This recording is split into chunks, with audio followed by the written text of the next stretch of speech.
بنیادی مطالبہ جو ڈاکٹر صاحب ہے وہ ہے کہ جو 14 فروری کے بعد پیٹرولیم کی مصنوعات کے اندر جو قیمتوں کے اندر اضافہ کیا گیا ہے اس کی واپسی کے لیے آج ہم نے ملک بھر میں شٹر ڈاؤن کال دی تھی جو الحمدللہ بہت نہایت کامیاب ہے۔ سعد یوسف صاحب، سب سے پہلے میں جاننا چاہوں گی کہ جو آپ کو مطالبہ ہے وہ مطالبات آپ کے کیا ہیں؟ جو پورے ملک میں ہڑتال کی کال دی گئی ہے، کیا آگے جا کے احتجاج میں بھی کنورٹ ہو سکتی، دھرنے میں بھی؟ السلام علیکم، بہت شکریہ جی ڈاکٹر صاحبہ۔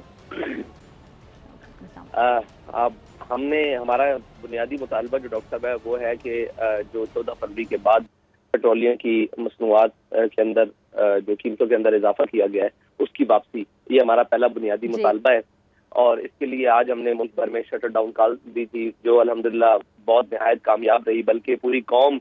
ایک تحریک لبیک پاکستان کی آواز کے ساتھ ملا کر غریبوں کی آواز کا حصہ بنی۔ اس کے لیے میں پوری قوم کا شکر گزار ہوں، اور آگے جو سلسلہ ہے انشاءاللہ جب تک یہ قیمتیں واپس نہیں لیتے اس وقت تک ہم انشاءاللہ اس سلسلے کو جاری رکھیں گے۔ اچھا، اگر جب تک یہ قیمتیں واپس نہیں لیتے ہیں آپ اس سلسلے کو جاری رکھیں گے، آپ یہ کہنا ہے اگر حکومت ٹس سے مس نہیں ہوتی ہے تو پھر آپ لوگوں کا اگلا جو لائحہ عمل ہے وہ کیا ہوگا؟ کیا یہ جو احتجاج ہے یہ کوئی ہم سخت شکل بھی اختیار کرتا دیکھ سکتے ہیں؟ کیا یہ دھرنے میں کنورٹ ہو سکتا ہے، بدل سکتا ہے؟ اور آپ سے اب تک کسی نے اگر آپ لوگوں نے اس سے رابطہ کیا ہو حکمران جماعت کی جانب سے؟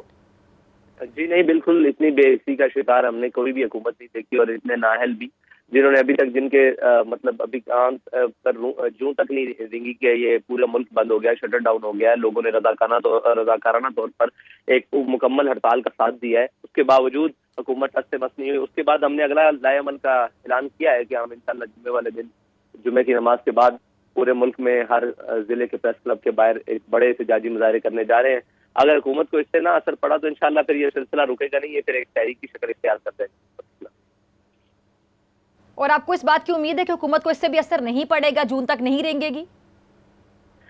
دیکھیں ابھی تو جو بے حسی ہے اس کے مطابق تو بالکل ایسا ہی ہے، لیکن انشاءاللہ وہ جب وقت جیسے جیسے گزرے گا رنگ نکلے گا انشاءاللہ۔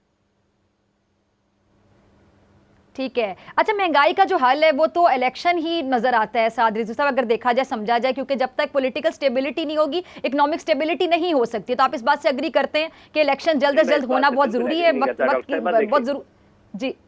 ڈاکٹر صاحب، میں اس بات سے اس لیے اگری نہیں کرتا کہ ہمیں پہلے ایک تبدیلی کا لالی پاپ سنایا گیا کہ تبدیلی آئے گی تو ملک ٹھیک چلے گا۔ تبدیلی آ چکی، جب تبدیلی نے اپنے رنگ دکھانے شروع کیے تو پھر ایک اور رنگ لایا گیا، جب تک رجیم چینج نہیں ہوگی اور جناب اس حکومت کو گرایا نہیں جائے گا تب تک مہنگائی نہیں جائے گی۔ جب رجیم چینج ہو گیا، اب نیا کہانی سنائی جا رہی ہے کہ جب الیکشن نہیں ہوں گے تو جب تک تو اس وقت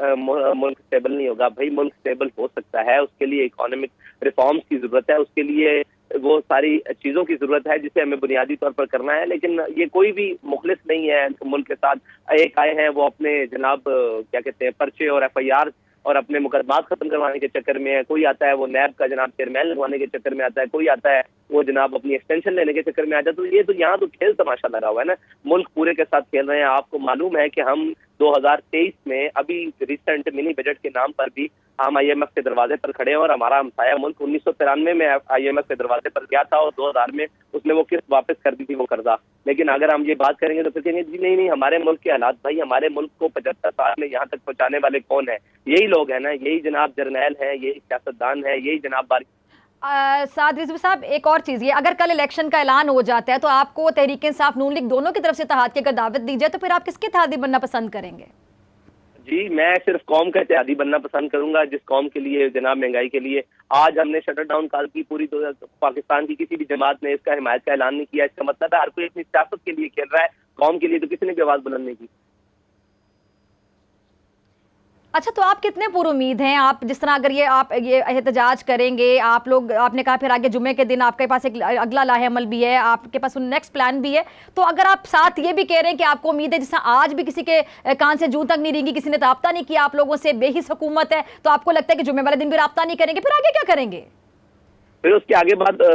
ہم اپنا لائحہ عمل جاری رکھیں گے، اور اس کے بعد انشاءاللہ ایک وقت ایسا آئے گا جب یعنی آپ کے پاس ابھی سے کوئی پلان ہے کہ اس کے بعد کیا کریں گے ساتھ ساتھ، یا پھر آپ سچویشن کو دیکھتے ہوئے، صورتحال کو دیکھتے ہوئے ڈیسائیڈ کریں گے؟ جی نہیں، اس کے بعد بہت سارے پلان ہیں۔ جی آپ کہہ رہے ہیں بہت سے پلانز ہیں آپ کے پاس اس کے علاوہ؟ جی اس کے بعد بہت سارے پلان ہیں جی انشاءاللہ۔ تو وہ صورتحال کو دیکھتے ہوئے